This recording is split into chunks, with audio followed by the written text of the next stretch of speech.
एक और high motivational story के साथ आपके साथ आया हूँ। एक बार बहुत समय पहले की बात है। एक गांव में एक लड़का रहता था। वो बहुत ही गुस्सैल टाइप का था। छोटी छोटी बात पर अपना आपा खो बैठता था और लोगों को भला बुरा कह देता था। उसकी इस आदत से परेशान होकर एक दिन उसके पिता ने उसे कीलों से भरा हुआ एक थैला दे दिया और कहा कि अब जब भी तुम्हें गुस्सा आए तो इस थैले में से एक कील निकालना और बाड़े में ठोक देना। बाड़े का मतलब यानी कोई दीवार। पहले दिन उस लड़के को 40 बार गुस्सा आया। इतनी ही कीलें बाड़े में ठोक दी, पर धीरे धीरे कीलों की संख्या घटने लगी। उसे लगने लगा कि कीले ठोकने में इतनी मेहनत करने से अच्छा है कि अपने क्रोध पर काबू क्यों ना पा लिया जाए। अगले कुछ हफ्तों में उसने अपने गुस्से पर बहुत हद तक काबू करना सीख लिया था।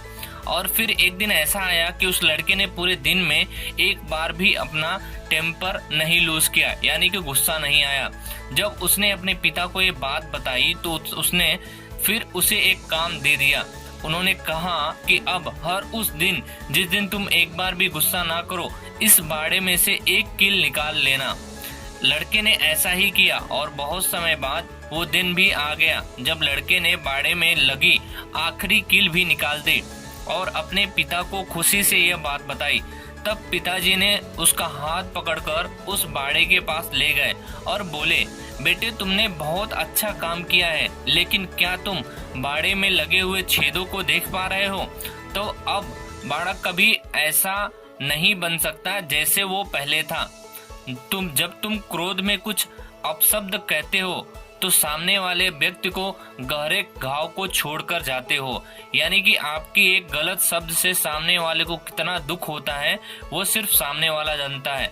इसीलिए अगली बार अपना टेम्पर लूज करने से पहले ये सोचिएगा कि उस बाड़े और कील के बीच का रिश्ता क्या है। तो आपको खुद समझ में आएगा कि आखिर हमें गुस्सा और गलत शब्द का इस्तेमाल गुस्से में नहीं करना चाहिए, क्योंकि उसी तरह से वो बाड़े को ठीक नहीं किया जा सकता है, वो कील से हुए छेद को नहीं भरा जा सकता।